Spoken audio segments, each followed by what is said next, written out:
यदि आप भी 24 मार्च को क्लास 9th साइंस का एनुअल एग्जाम 2025 में देने जा रहे हैं तो अभी के इस क्लास में क्लास 9th साइंस यानी विज्ञान के हम लोग सब्जेक्टिव क्वेश्चन को देखेंगे। ठीक, सब्जेक्टिव क्वेश्चन को देखेंगे।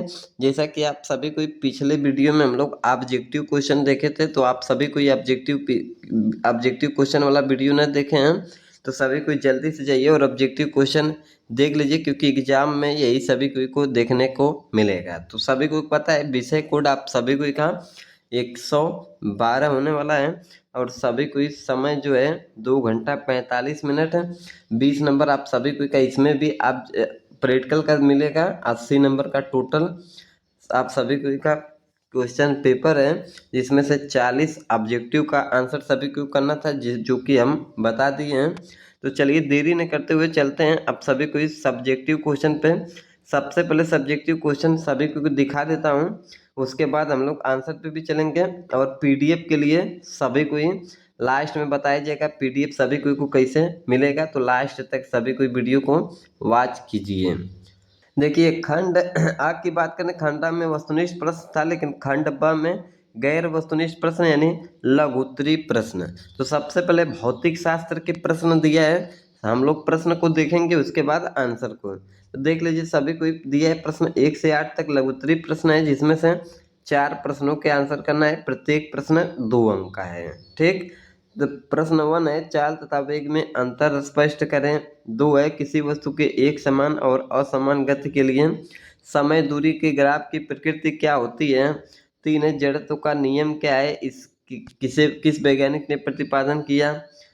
4 है एक वस्तु की गति 5 सेकंड है में 80 किलोमीटर प्रति हावर्स इनवर्स से घटकर 60 किलोमीटर हावर्स इनवर्स हो जाती है। बस का त्वरण ज्ञात कीजिए। और दिया है अगला 5 नंबर प्रश्न, एक वस्तु 16 मीटर की दूरी 4 सेकंड में तय करती है तथा पुनः 16 मीटर की दूरी 2 सेकंड में तय करती है, वस्तु की औसत चाल क्या होगी। अगला है सभी को देख सकते हैं यहाँ दिया है न्यूटन के गति के प्रथम नियम को लिखें।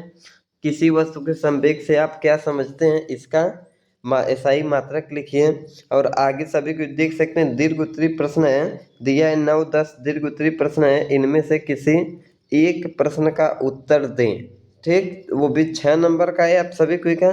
तो 9-10 लॉन्ग टाइप क्वेश्चन है, एक प्रश्न का उत्तर दे देना है। देख सकते हैं किसी कार का ब्रेक लगाने पर यह गति के विपरीत दिशा में 0 मीटर प्रति सेकंड इनवर्स का त्वरण उत्पन्न करती है। यदि ब्रेक लगाए जाने के बाद 2 सेकंड का बस समय लेती है तो उसने समय में तय की गई दूरी की गणना करें। सभी को क्वेश्चन को पढ़ लीजिएगा।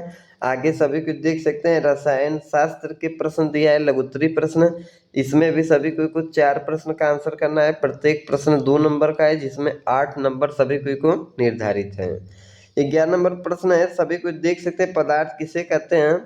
अगला प्रश्न है किसी पदार्थ के अवस्था परिवर्तन के दौरान तापमान स्थिर क्यों रहता है। ऊर्ध्वपातन किसे कहते हैं, पदार्थ का द्रव्यमान किसे कहते हैं, मिश्र धातु को परिभाषित करें, विलयन के गुणों को लिखें। 17 क्रिस्टलीय विधि से किस प्रकार के मिश्रणों का पृथक किया जा सकता है। 18 भौतिक और रासायनिक परिवर्तन में क्या अंतर है, यह है सब्जेक्टिव, सभी को देख लीजिए। और देख सकते हैं सभी को इसमें भी दीर्घ उत्तरीय प्रश्न है, किसी 2 प्रश्नों में एक का आंसर कीजिए। एक प्रश्न 5 नंबर का है। 19 नंबर प्रश्न दे रखा है ठोस द्रव एवं गैस में अंतर स्पष्ट करें। 20 है वाष्पन को प्रभावित करने वाले कारकों का उल्लेख करें। अगला है जीव विज्ञान से लघुत्तरीय प्रश्न, इसमें भी सभी को किन्हीं 21 से 28 तक लघुत्तरीय प्रश्न है, 4 प्रश्नों के उत्तर करना है और प्रत्येक प्रश्न के लिए 2 अंक निर्धारित हैं, यानी इसमें भी 8 नंबर मिलेगा। 21 है प्रोकैरियोटिक कोशिकाएं एवं ब्रिकैरियोटिक कोशिकाओं में अंतर स्पष्ट कीजिए। अगला है झिल्ली जीवात चरण से आप क्या समझते हैं, कोशिका का कौन सा अंगक बिजली पर और क्यों। अगला प्रश्न है प्लाज्मा झिल्ली को वर्णात्मक परागम्य झिल्ली क्यों कहते हैं, कोशिका की खोज किसने और कैसे की। अति परासरी दाब विलयन से आप क्या समझते हैं। आगे दिया ऊतक को परिभाषित करें और जाइलम एवं फ्लोएम में अंतर। देख सकते हैं इसमें भी दिया है 29 से 30 तक दीर्घ उत्तरीय प्रश्न है, इनमें से किसी एक प्रश्न का उत्तर देना है, जिसके लिए 5 नंबर सभी को मिलेंगे। देख सकते हैं एक जंतु कोशिका का स्वच्छ नामांकित चित्र बनाना है, वर्णन की आवश्यकता की नहीं।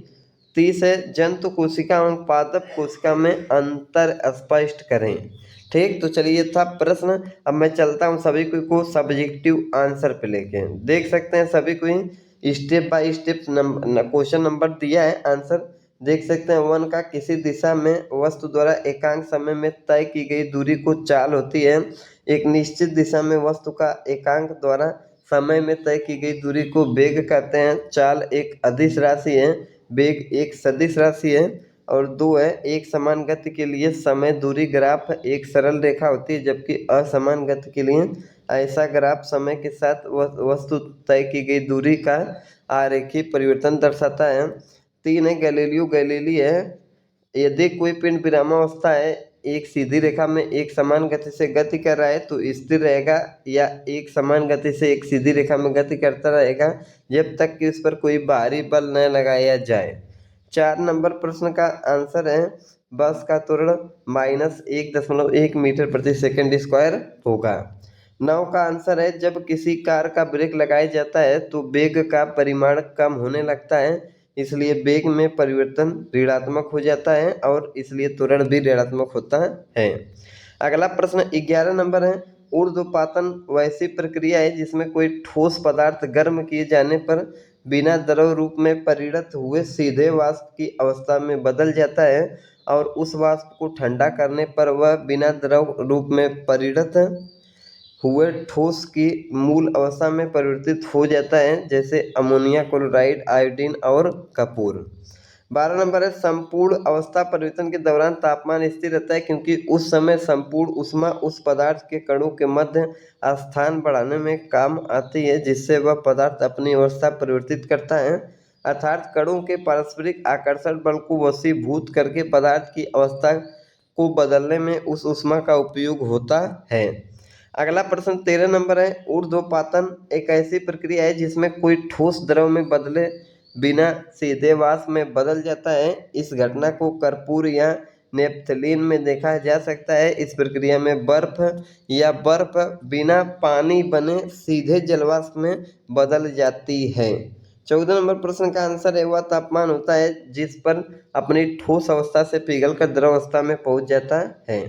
19 का आंसर है बाबू ठोस पदार्थों में कण बहुत पास पास होते हैं, इनमें आपसी आकर्षण बल बहुत अधिक होता है, तो जो इन्हें एक साथ बांधे रखता है। आगे देख सकते हैं सभी को इसमें ठोस द्रव गैस तीनों पूछा था। आगे द्रव के अणु एक दूसरे से दूर दूर होते हैं और आपसी आकर्षण बल ठोस की तुलना में। गैस के बारे में गैसीय पदार्थों में कण अपेक्षाकृत बहुत दूर दूर होता है और इनमें आपसी आकर्षण बल नहीं के बराबर होता है। आगे प्रश्न है सभी को 21 नंबर देख सकते हैं लॉन्ग टाइप है।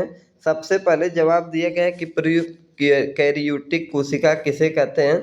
जीवों में 2 प्रकार की कोशिकाएं पाई जाती हैं, यूकैरियोटिक और प्रोकैरियोटिक। प्रोकैरियोटिक कोशिकाओं में हिस्टोरिन और प्रोटीन नहीं होता, जिसके कारण क्रोमेटिन नहीं बनता है। 22 है माइटोकॉन्ड्रिया को कोशिका का ऊर्जा घर कहते हैं। माइटोकॉन्ड्रिया में एंजाइम होते हैं जो भोजन पदार्थों का ऑक्सीजन करके ऊर्जा का निर्माण करते हैं, जो एटीपी बनाते हैं। अगला प्रश्न 23 नंबर है चिकनी अंतःद्रवी जालिका द्वारा निर्मित वसा तथा कुछ प्रोटीन कोशिका झिल्ली को बनाने में सहायता करते हैं। 24 नंबर प्रश्न है यह आवश्यक पदार्थों को बाहर नहीं जाने देती तथा अनावश्यक पदार्थों को बाहर जाने देती है। एक एक क्वेश्चन को सभी को ही रट लीजिए। 23 है 22 है माइटोकॉन्ड्रिया कोशिका का ऊर्जा, ठीक ये देखें। और 24 है यह देखिए। 30 नंबर अगला प्रश्न जो दे रखा है सभी को 24 बता दिया हूँ।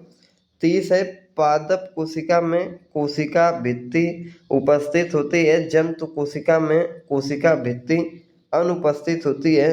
पादप कोशिका में हरित लवक पाया जाता है, जंतु कोशिका में हरित लवक नहीं पाया जाता है।